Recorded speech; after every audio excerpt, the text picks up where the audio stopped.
And hello, everyone. Welcome to the Real Estate Show on KCMX News Media 880. Pete Belcaster and Joe Brett, the Real Estate Guys, with you today, and thanks for joining us here on KCMX. We got a full house today. You know that? It's kind of exciting, what we got going on as we hit into the end of January almost here. Next week, well, Joe, of course, is sad because our holiday season ends. We start from Halloween to the Super Bowl, and the Super Bowl's a week from tomorrow. It was a good run, though. Good championship games that we had, so I'm hoping for a big finish there. But then, it's time to buckle down and get back to work after the Super Bowl's over. Back to work, absolutely. Well, next to me is Guy Giles from Bank 34 Mortgage, and of course, Guy's our mortgage lending expert here on the Real Estate Show for many years. How are you doing? What's January been like for you? It feels like it's July right now. Really? I think we had a little bit of a slowdown with the smoke last year, and then the election, a little bit of uncertainty, and then right as that stuff happened, the rates kind of went up, and then the Fed came out and said that they might not raise them as much as they were talking about doing for next year or this year. Now that we're here, so there's that. There's the government stuff that's going on. I mean, a little bit of uncertainty, but it's just been going up, the stock market and housing, for so long. It has to slow down a little bit. Yeah. What's so interesting is that the stock market, when it kind of teetered there, at the end of 2018, interest rates, which were rising, slipped back down, didn't they? So the stock market has the role to play in that rate. I had, in a matter of about a week, I had quoted somebody a rate, and literally I was 0.5% lower. Really? Yeah, wow. And that was kind of a nice phone call to make after all the ones where it takes you 3 or 4 months to find a house, and then all of a sudden you call in, and it's like, why did my payment go up so much? And it's like, then you try to just tell them the good news. It's because the housing's going up, and just your market and your stock market's probably doing well. So overall, it underscores that purchase power that's tied to the interest rates levels. Yeah, absolutely. And we're still tracking that we should be appreciating. Not like we have been, but over 4% for the next few years, which is a good, probably a sustainable thing. We've seen some price reductions, as you guys know, being on your side of things, but it doesn't mean that prices are going down. It just means that they're not accelerating as fast as they were. So I think it's still a good time to buy, and that's not just my salesman hat. I really try to shoot people straight. Well, in new construction, that has been, it always lags the rest of the market in terms of adjusting, is new construction. And really what we've seen across the country in the last quarter, the last quarter of 2018, over a quarter, 25% of new constructions all had price reductions. So, they have hard costs in those, as you know, hard costs. Yeah. Anyway, those are seeing price reductions there because that part of the market is catching up to the rest of the normalizing market. Yeah. And so just be aware of that things have really changed again in our market. That $500,000 level still continues to be above it. It is the buyers now who are in control. Below it, especially as you go down, it's still a buyer's market. Seller's market. And we had some clients. We were looking in that 250 range, 230 range. Joe, there's still multiple offers out there. Yeah, there are. So that's happening. So you still, even though we talk about changes and how different it is, it's really a different market by price range. Okay, so just keep that in mind as we go. Do you agree with that? Yes. Yeah. It is a big difference. You give a phone call. Hey, have you got how many offers do you have on this house? There's a big difference in the little guys or the lower price points and the higher ones for sure. And the luxury market continues to be that 2-year supply. I mean, there's really a lot of. If you have a luxury home, you know how many competition. We talk about competition for homes. 105 in Jackson County alone, luxury homes on the market. You're competing with that many other properties out there. That's a lot. And that's an awful lot. That log jam at $250,000 in the multiple offers. That's where a lot of the buyers are at and can't go much higher. And that inventory is kind of limited. And the good ones, when they come up in a price rate, boy, they go. Well, and that's one of the cool things about Hayden Homes. I mean, I still think they're starting around $250 over there in Eagle Point, and you could get them close to that over here in East Medford also. So you might want to check Brian out there and Jeff. There's a lot going on. I mean, I see a lot of new construction still over in Central Point, over in Twin Creek still.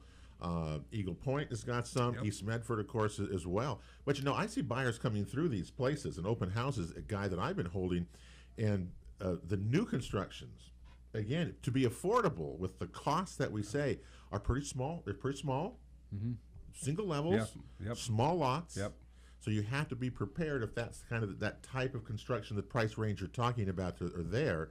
And they're going, and they are selling, and people complain a little bit, but they are selling. Franklin Place on Aspen Street that we've talked about with Did Ripson and Kirk, they're lots that they're digging out now that they're just starting to form the dirt for, have pending signs in front of them. Oh my gosh. And there's 23 that's going in on that, so they've got a couple sold, several pending, and even lots that are just starting to be developed. Why is that? It's an affordable. It's a in that price you can range. still get a loan from Guy.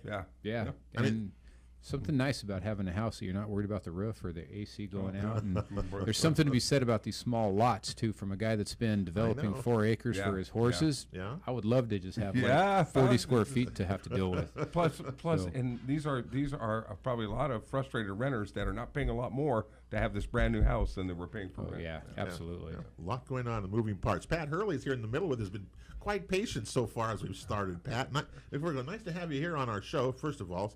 Nice to have you. You've been working with tax returns, obviously a long time. You were a former, you said, IRS tax auditor. I was an IRS tax auditor for 13 years. 13 years.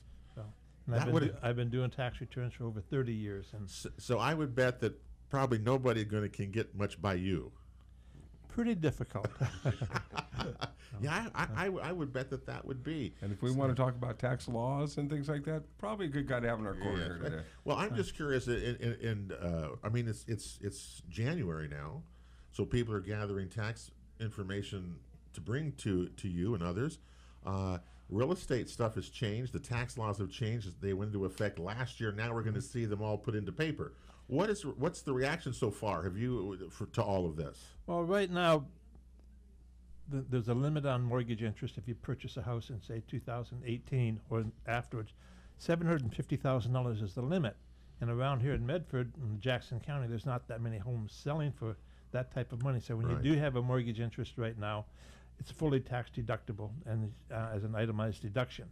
You still have to, even with the new law saying, the standard deduction is $24,000, you still have to itemize for the state of Oregon. So you still must look at both sides of the fence and look at your property taxes, your mortgage interest. Even if you purchase a home, you got to look at the closing statement and bring that escrow closing statement to your accountant, because there's certain things there that he can deduct off of that. So. What are some of those things that the person can do? Well, one of the key things is, if it's just a regular house, you got prepaid property taxes come into play. Okay. If it's rental property, then all of a sudden your closing costs can be amortized over the life of the loan. So if it's going to deemed to be a rental property, but you're still overall with everything, your property taxes are fully deductible as long as it's paid during the course of the year. You can't prepay for the next year, such as they were doing back in 2017, and people were prepaying that. And I told all my clients, don't mess around with that. All you do is you're going to get in trouble. And so just do it the honest way, be particular, and be happy what you do. And if you do it the right way, you'll never get in trouble. So property taxes are there, your mortgage interest is there. You don't have to furnish anything to your bank. You have to give them copies of your tax returns, and the bank will turn around and notify the IRS to say how accurate are these tax returns. So you can't present a tax return to a lender such as Guy, and then they'll find out later on it's a false one, and there's going to be some serious consequences. You don't want to do that. No, you don't. Yeah, so. You don't want to do that. People can only deduct $10,000 right off of their property taxes, or tell me about how that $10,000 works, because I think that's going to be a lot of people are going to be affected by this. Well, the $10,000 is referred to as a SALT agreement. It's if you take your property taxes and your income taxes for the state of Oregon, because that's a deductible item. So if you're paying $12,000 for state income taxes, and we'll say it's $4,500 for property taxes, you're limited to $10,000. You can't go over that. So if you itemize, but you have to itemize to receive full benefits. Now, Oregon, follows the law a little bit, but still, they didn't follow the IRS in all the different deductions for for property taxes, and you don't get a deduction in Oregon for state income tax, right? And there's no deduction for federal tax. Guy, do you think that has an effect on the buying selling part of this? Because think about that. Really, $10,000, you're paying property tax on $5,000-6,000. A lot of us do. A lot of people do. That's halfway there. Your income tax. What if you have a rental or something like that? Yeah. I mean, do people talk about this? Is this going to affect our market in the future? I guess is the question. It definitely could affect you if you're going to buy, another rental or do something like that. I mean, he's actually got me thinking right now. I didn't realize those things commingled with the taxes from the state along, because my 3 properties, I'm right at around 12 or, so I was thinking, well, I'm going to lose a little bit on a couple thousand, Right. but if it's going to take out the whole thing for my state, I don't know. If I'm a little lost through the rest of this show, that's because my wheels are spinning. He's thinking he's going to lose money or something. Yeah, Okay, yeah. Understand You this. can't come back, all right? Understand this. If you have rental property, your taxes are deductible there. Your mortgage interest is deductible there. It has no bearing as to your itemized deductions. It doesn't. Okay. No. I did not know that. So I can have rental properties or Yes. vacation rentals, and that I can still fully deduct all of the interest rates and things like that because it's a business, right? That is correct. And All right. always make sure to bring in your closing statements, the statements that the Yeah. lender furnish you to your accountant so they can understand that. Well, I didn't realize that because we talked about that, Joe. Where people who buying a second home, How about a vacation refinance? rental, A refinance. that it was just going to really affect that, but it doesn't. Okay, all right. Well, even on a refinance through there, if you've taken money, if you refinance, you get that extra $100,000 and say, I'm going to pay off a car, I'm going to buy a car, pay off a student loan, pay off some doctor bills. That mortgage interest is not deductible. Right. It has to be interest is only deductible on the house and improvements you've made to the house and your property right there. So it's using that borrowed funds to pay personal stuff, you have to allocate on your tax return. Yeah, because so if I sell my house, I made $150,000, say, and I'm a couple, you get some deduction, right? You get the $500,000. Well, on a joint return, you have a $500,000 exclusion Right. on the gain, and for a single person, it's $250,000. And people use that, don't they, all the time? They want to do an exchange and so forth, and I say, well, you have to. I always report all my clients the sale of the property because you never know what the basis is going to be or how they arrived at that. So I tell people, report your gains right through. We report the sale on the Schedule D, even though there may not be any tax effect, but we still report the sale, let them know we're following the law. Mm-hmm.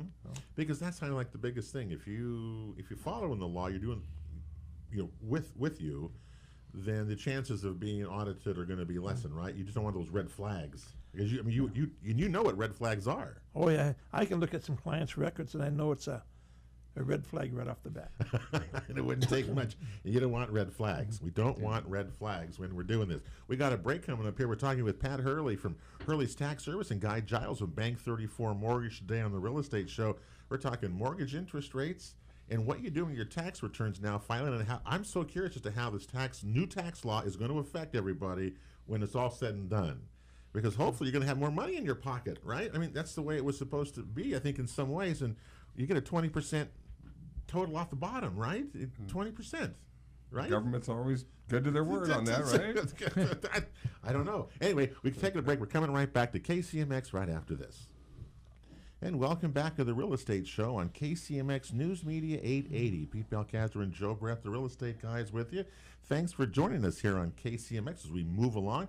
Got some terrific shows coming up, by the way, Joe, in the next few weeks, including Daniel Perry's going to be back with us. So if we talk about vacation rentals, and so he'll be with us in a couple of weeks to update you on that vacation rental issue that's out there, and because people are still doing that. It's a great investment, and we'll hear more from him and how they've been doing.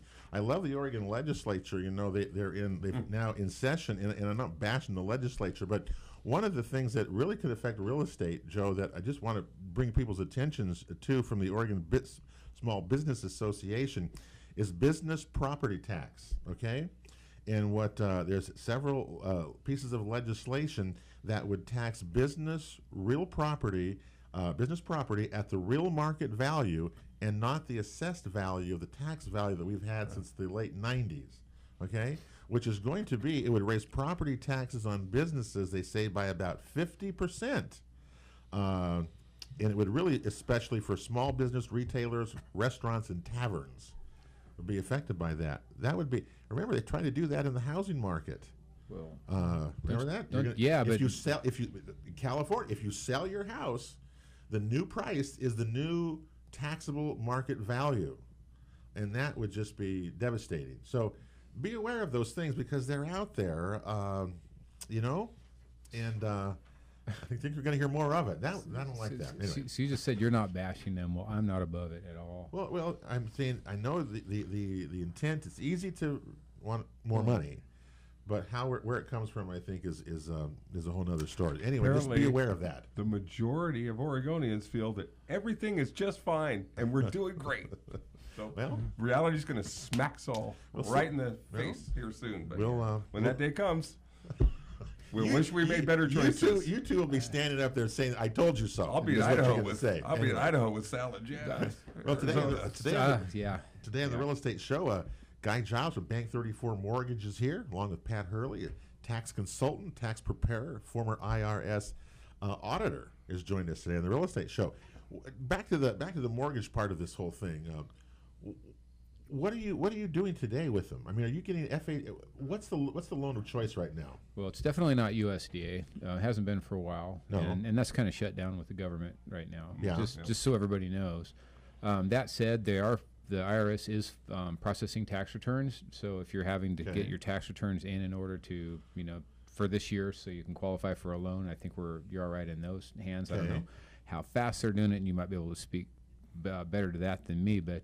Really, I'm getting a lot of construction, a lot of interest in this cross-collateralization loan. I've got a couple bank statement loans going. Okay, go back to the cross-collateralization.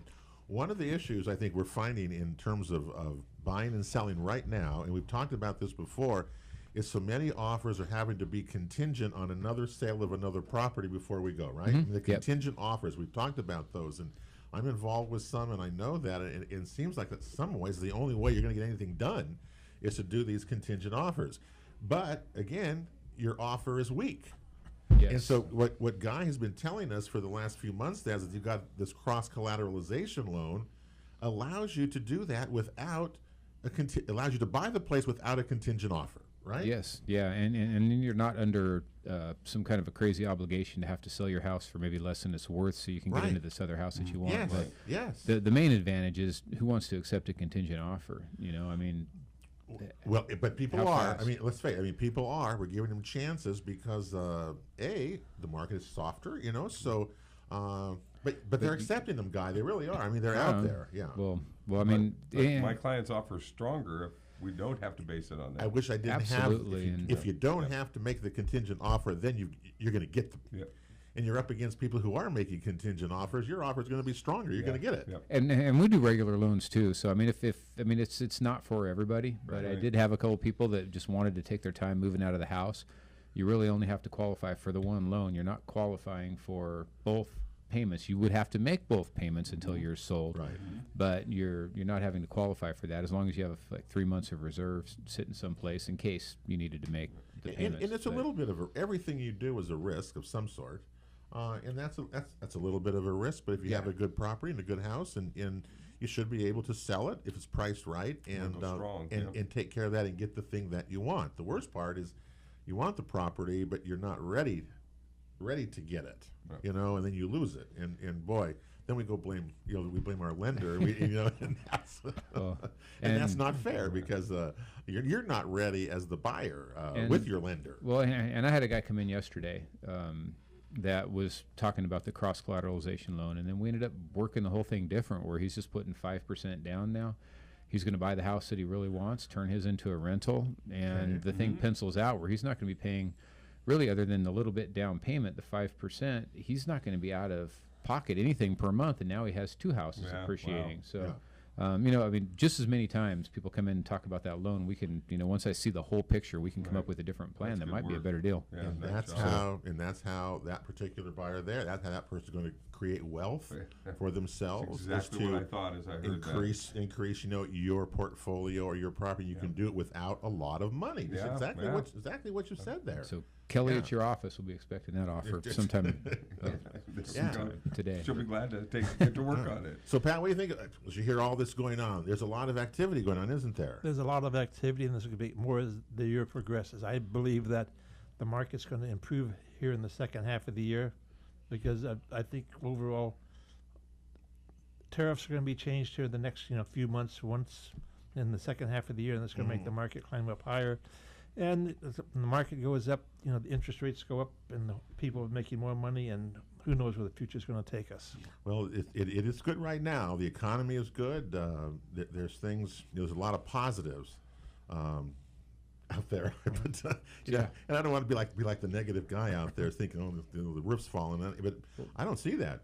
I honestly see that the demand where we're at in this particular part of the country is simply doesn't seem to be subsiding very much. I don't think I have clients throughout the United States, and I talk to different people, and I have realtors out.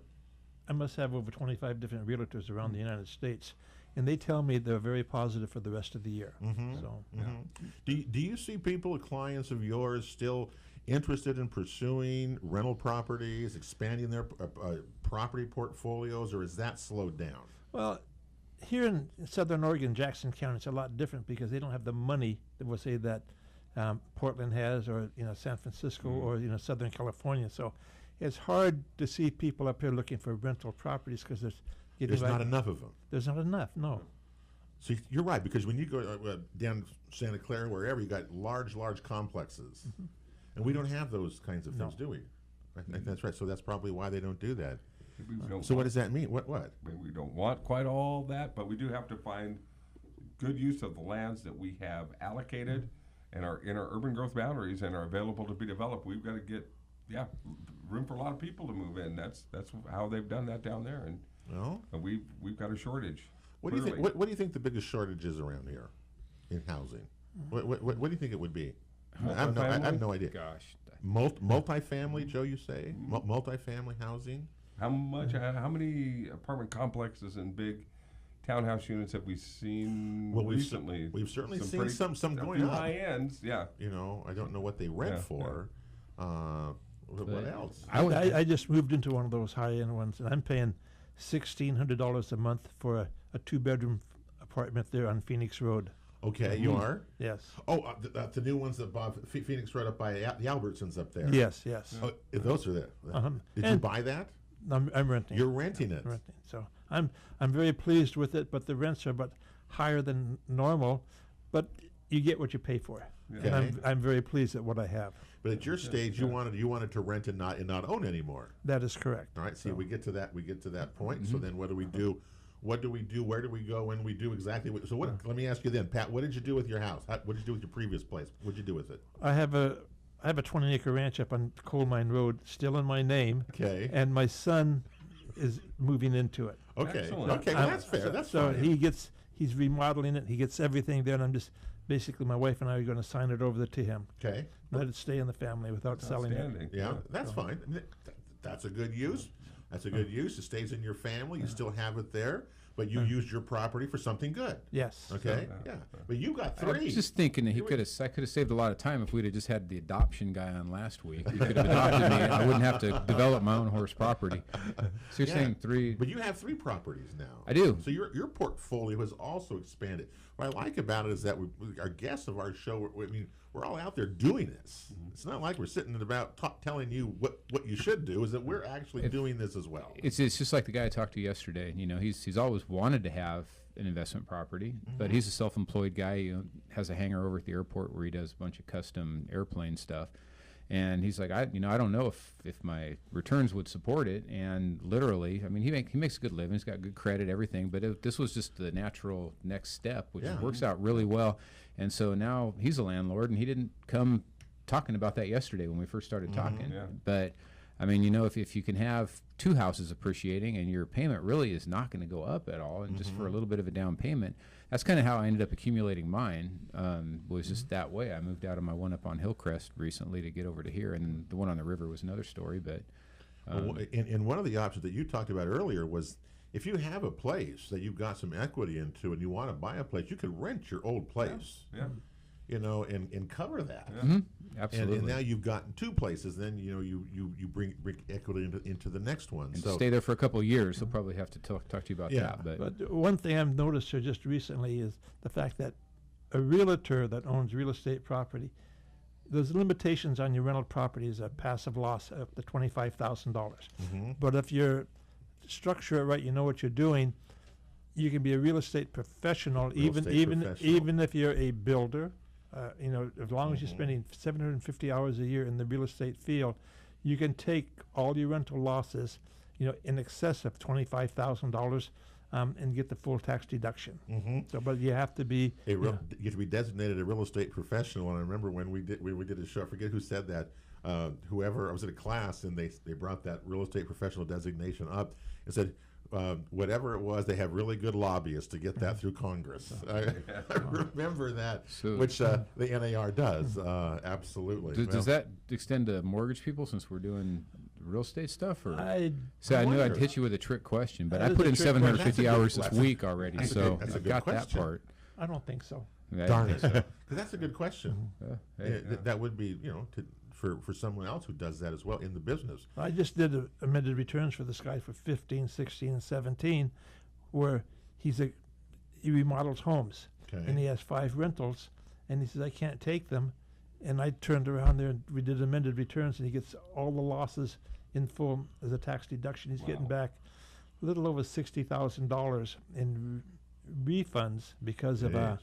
all the stuff that he does. So he pays a lot of tax. When I started That going was to good. bat, That was he good. really That was good to amend. Yeah, that was a good amendment. Yeah. Probably. But he was surprised at his. He said, "Why didn't my other accountant know this?" I says, "You know, I can't give you an answer on that." No, but the fact that you know Good that that you and the did. person is getting that, those are the things that you want as professional advice in these things. And look what it can do.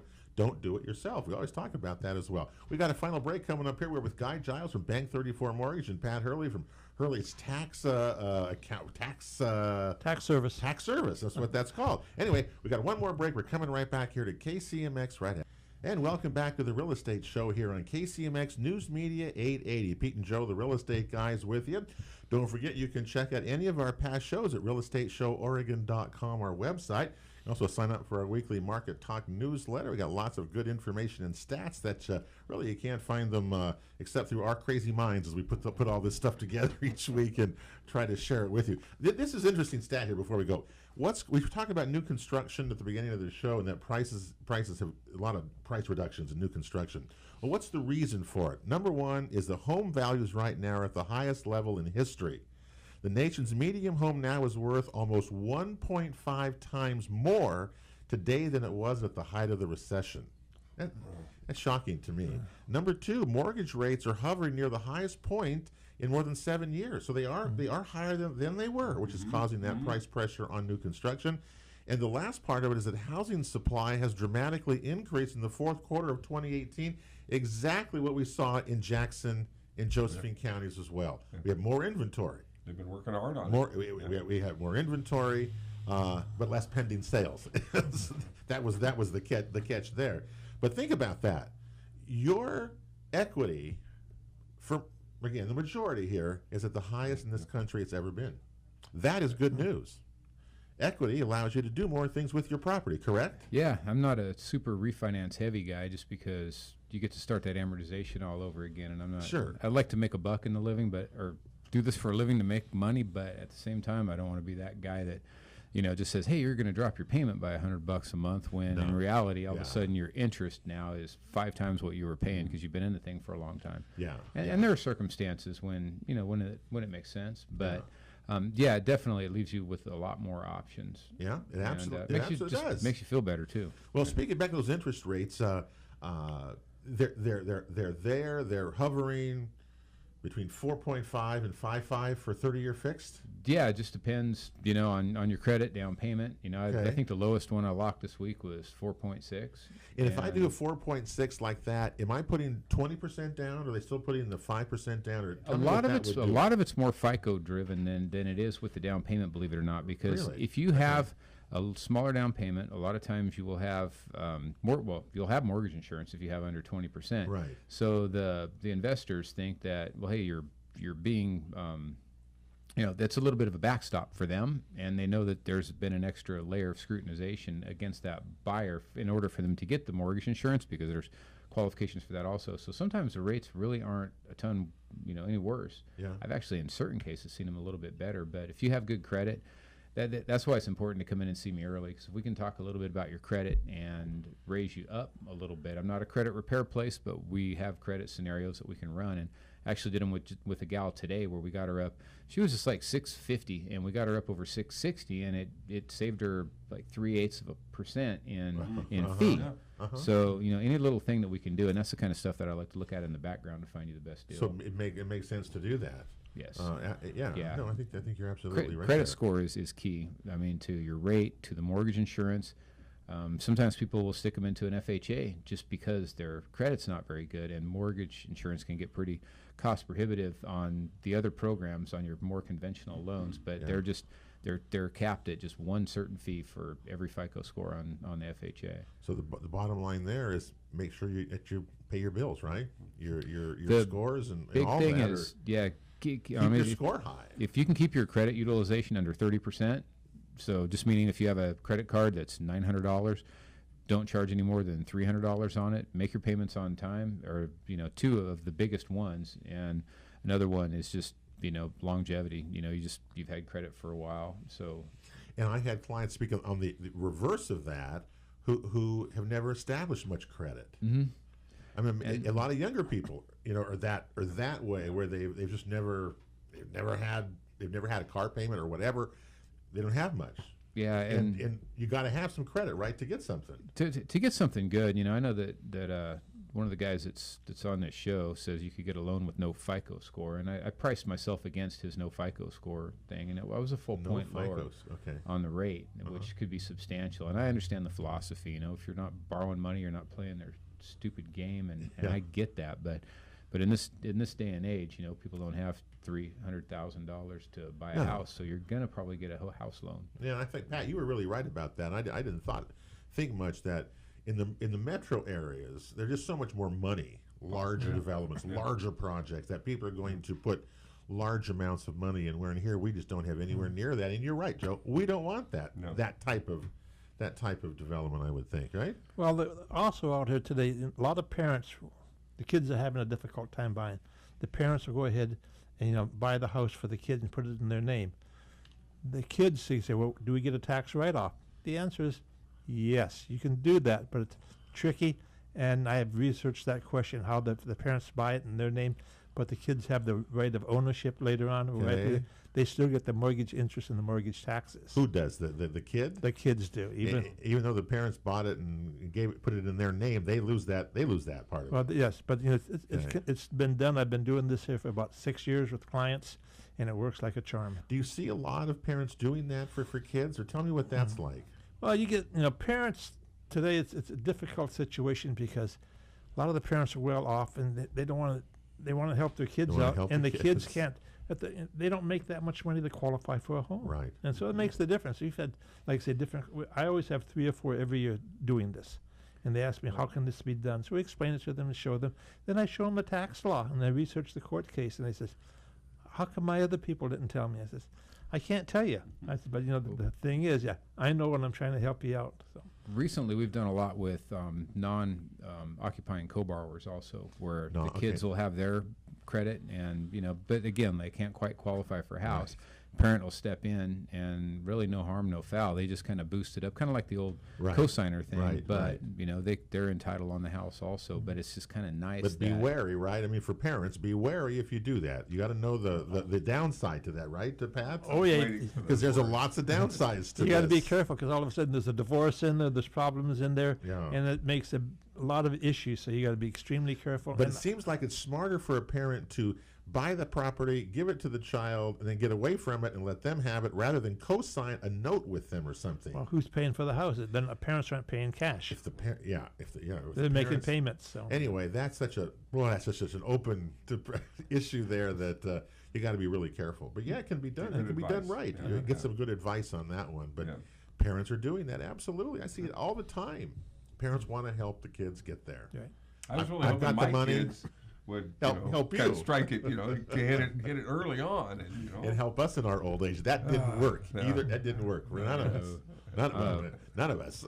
Maybe one of these days. Maybe one of these days. Well, we're almost out of time here today, and I kind of want to leave you with interest rates. So we get back with Guy. They're there to get a hold of you it's still they're still good. It's and still good. The Fed's backing off from possibly some of the rate increases. And like I've always said, they're not tied directly to the mortgage rates, but they're an indication of where you're going. And now they're talking about maybe only raising the thing twice this year. Well, I think that would be really good. That would certainly help the housing market and keep, obviously, you busy as well doing loans that we need. So you can always find Guy. You can Google Guy Giles, Bank 34 Mortgage.